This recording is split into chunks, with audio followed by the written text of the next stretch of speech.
So he is a Adi Guru. Narada, Nara means Narayan or Lord Shri Krishna, and the means deliverer.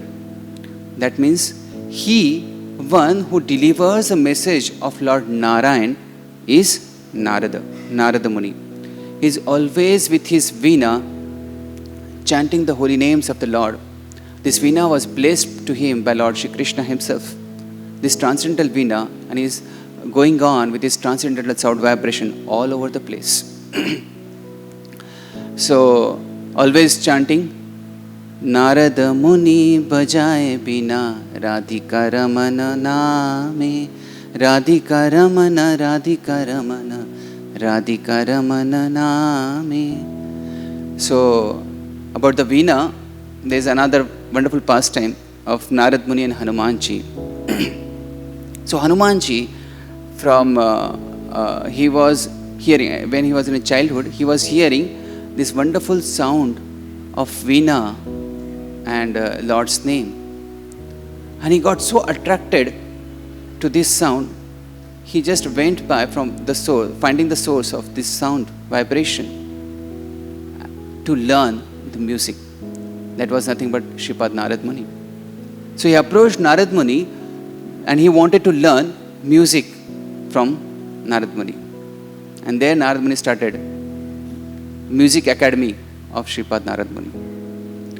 So they sat, Narad Muni kindly agreed, they sat, and Narad Muni was teaching him music, different ragas, sur, tal, and so on. While the classes were going on, Hanumanji was hearing, grasping it.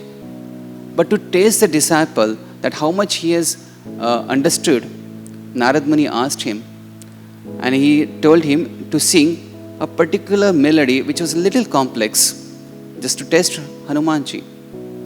So as a Hanumanji child, he sat into the lotus posture on a rock, and then he started singing.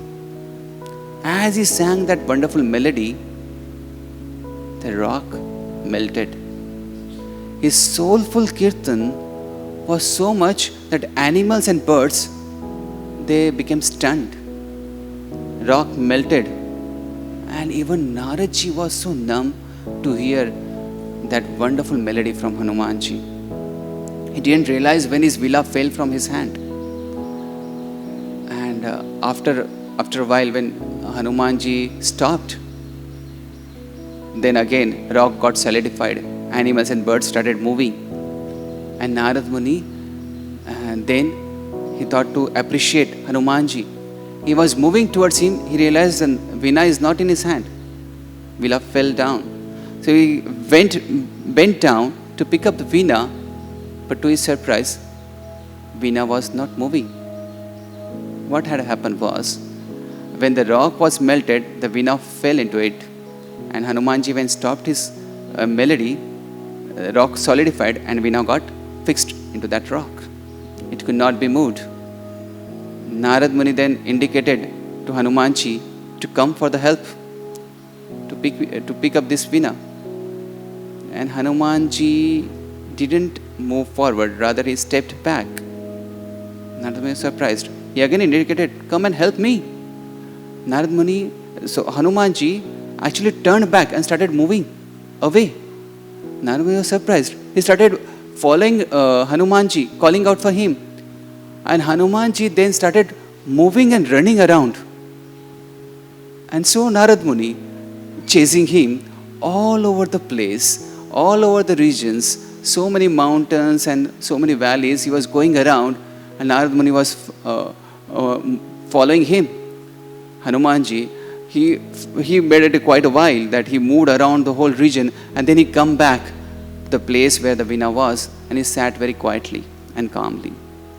Narad Muni came back to that place and said, he was like, heavily breathing.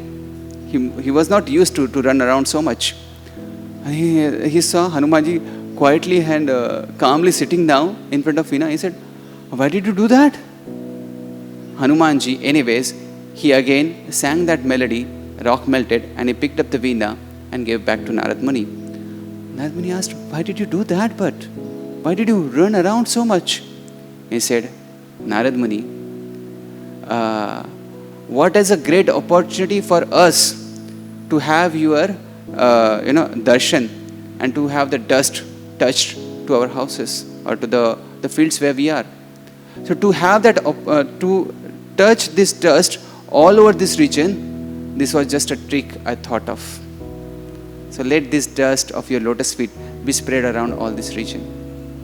That was Hanumanji learning Veena, learning the music from Narad Muni.